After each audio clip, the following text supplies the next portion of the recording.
The rain started in the late afternoon and did not stop. It tapped the windows with steady patience, like it had all the time in the world. Laura Mitchell watched the street from her living room, holding a mug of tea that had already gone cold. The house felt too quiet for a Sunday. It always felt that way lately. She lived in a modest home outside Seattle, the kind of place built for families that were supposed to stay whole.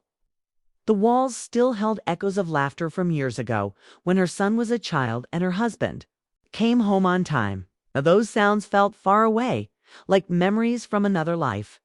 Laura's back ached badly that day. It was not a sharp pain, but a deep one, the kind that comes from stress, long hours, and carrying too much inside. She had worked a double shift at the clinic the day before. Patience, paperwork, and endless smiles had drained her. She rubbed her shoulders and sighed. Her phone buzzed. It was a short message from her husband, David. Running late. Don't wait up. She stared at the screen for a long moment, then placed the phone face down. She did not reply. There was nothing left to say that she had not already said before. From the kitchen, she heard footsteps. Ethan, her son, walked in, drying his hands on a towel. He was home from college for the weekend. At 21, he was tall now, broader than his father had been at that age. Still, Laura saw the boy in him, the one who used to cling to her leg when he was scared. "You okay, Mom?"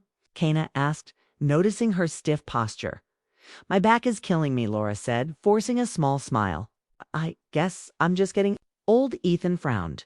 "You're not old. You're just tired." He paused, then spoke carefully. "In one of my sports therapy classes, we learned some basic shoulder relief stuff. Nothing weird, just pressure points. I could help if you want." Laura hesitated. The idea felt harmless, yet something about accepting help made her feel exposed. She was used to being the strong one, the giver, the one who said yes to everyone. "Else, it's okay," she said at first, but the pain flared again, sharper this time. She exhaled slowly. "All right," she added, "just for a minute." They moved to the living room. Laura sat on the edge of the couch, keeping her sweater on, her posture straight. Ethan stood behind her, careful, almost too careful. He placed his hands on her shoulders, just as he had been taught. His touch was firm but respectful, professional in a way that felt strange coming from her son. For a brief moment, Laura closed her eyes. The pressure eased the ache. Her shoulders loosened. More than that, something inside her softened. She realized how long it had been since anyone had cared enough to notice her pain. The house was quiet except for the rain and the soft hum of the heater. Then everything changed. Ethan suddenly stopped, his hands lifted away as if he had touched something hot. Laura felt the absence immediately. She opened her eyes and turned her head slightly. "Ethan," she asked. He stepped back fast, knocking into the coffee table. His face was red, his jaw tight. He looked anywhere but at her. I'm sorry," he said. "I should stop. I didn't think this through." Laura stood up at once. Her heart began to race, not from fear, but from confusion. Nothing had happened, yet the air felt heavy, loaded with something unspoken. "It's fine," she said quickly. "You didn't do anything wrong." Ethan shook his head. I don't want to make things weird." Laura nodded. She understood more than he knew. She wrapped her arms around herself, not cold, but unsettled. "You were just trying to help," she said. "Thank you." Ethan grabbed his jacket. "I'm going to head out. I'll call you later." Before she could respond, he was gone, the door closing softly behind him. Laura stood alone in the living room. The rain seemed louder now. She sank back onto the couch, her back pain forgotten. Her thoughts raced, but none of them were about what people might assume. They were about boundaries, about loneliness, about how easily the human heart reacts when it has been ignored for too long. She felt ashamed. Not because of Ethan, but because of herself. She had allowed her need for comfort to grow so large that even innocent moments felt charged. She pressed her hands to her face and breathed slowly. This is not about him, she told herself. This is about me. Her eyes drifted to the hallway where David's things still hung. His coat, his shoes. Signs of a man who lived there in body but not in presence. Laura's mind replayed a moment from earlier in the week. She had been folding laundry when David's phone rang on the counter. She had not meant to listen. She truly hadn't. But she heard a woman laugh.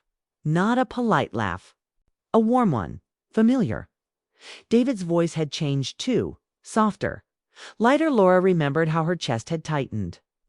How she had walked away quietly, pretending she had heard nothing. Now, sitting alone, that memory pressed down on her harder than ever. She realized then how starved she had become for simple human care. Not romance, not desire. Just being seen. The rain continued into the evening. Laura made dinner she did not eat. She washed dishes that were already clean. She kept busy to avoid thinking, but the thoughts came anyway. She wondered when her marriage had started to fade. No, there was no single moment, no loud fight. Just missed dinners, delayed replies. Long trips that did not add up. And silence. By the time she went to bed, her back still hurt, but her heart hurt more. She lay on her side, staring at the dark room, listening to the clock tick. She thought about Ethan, about his quick apology, his discomfort. She hoped he understood that he had done nothing wrong. She hoped he would not carry guilt that did not belong to him. Most of all, she hoped she would find the courage to face the truth she had been avoiding, because something in her life was breaking, and she knew that this quiet, awkward moment was only the beginning. The next morning, the house felt colder than usual. The rain had stopped, but the air smelled damp and heavy. Laura moved quietly through the kitchen, making coffee she did not plan to drink. Her hands trembled slightly, and she kept her eyes down, avoiding the living room where the couch still held the weight of yesterday's awkward moment. Ethan had left early for work, his backpack slung over one shoulder, and he had not looked at her once. The tension from last night lingered like a shadow. She could not shake. She watched him go out the door and felt a pang of guilt for her own thoughts. He had only wanted to help her. The moment had been awkward, yes, but entirely innocent. Still, she could not help but replay every detail, the way he had hesitated, how he had stepped back quickly, and the redness in his face. It unsettled her, reminded her that boundaries could be fragile, even in the safest relationships.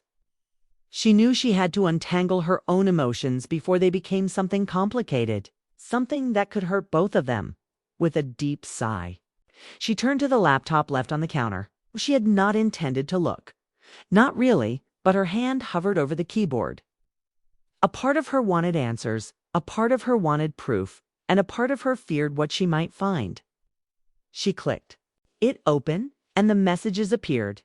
One message in particular made her heart sink. Last night was amazing. I wish you were here again. Her breath caught, and her hands shook as she read it. The words were simple, casual, almost innocent, yet the meaning was undeniable. David was having an affair. Her mind spun with shock, confusion, and a surge of hurt she had tried to suppress. This was the confirmation she had feared. The trust she had given him so easily, the years spent building a life together, now felt fragile, shattered by a few typed words. Laura sat down on the edge of the kitchen counter, holding her forehead in her hands. She replayed memories, searching for signs, looking for something she had missed. The quiet moments, the absence of conversations, the late nights. Suddenly, it all made sense. But clarity did not bring comfort. Instead, it brought a hollow ache that spread through her chest and made her stomach twist. She heard the front door open, and David stepped inside. He was carrying his briefcase, looking tired as usual, unaware of what she had discovered. Laura remained seated, her body tense, coffee forgotten. When he noticed her, he frowned. "Morning," he said, setting his bag down. "Morning," she replied, her voice calm but distant. Inside, a storm raged, threatening to spill over. He took a step closer. You're quiet today. Everything okay? Laura didn't answer immediately. She needed control, needed to find the right words.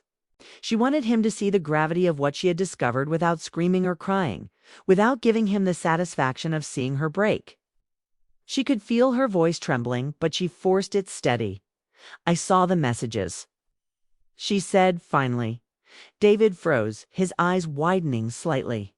Then he looked down, unable to meet hers. I didn't mean for you to find out like that, he said quietly. Laura's chest tightened.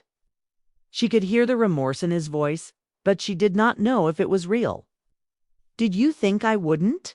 Notice, did you think I wouldn't see how distant we've become? He swallowed hard. I was lonely, he admitted. And so was I, Laura replied.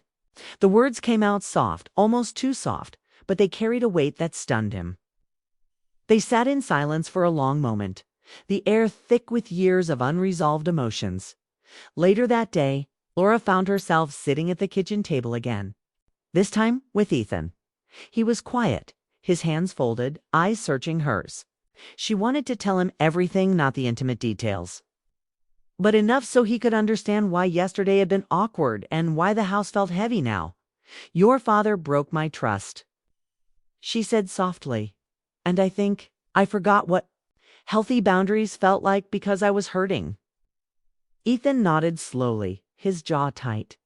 I never want to make you uncomfortable. You're my mom. I know, she said, reaching for his hand briefly. The touch was fleeting, cautious, and entirely maternal, a reminder that some connections were sacred and innocent.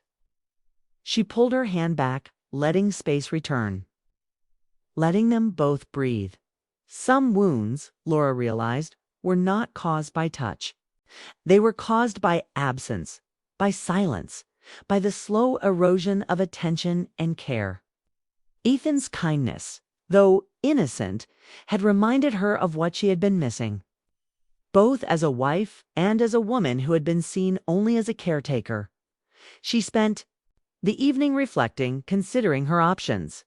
Divorce was a possibility, though she had never thought it would come to that.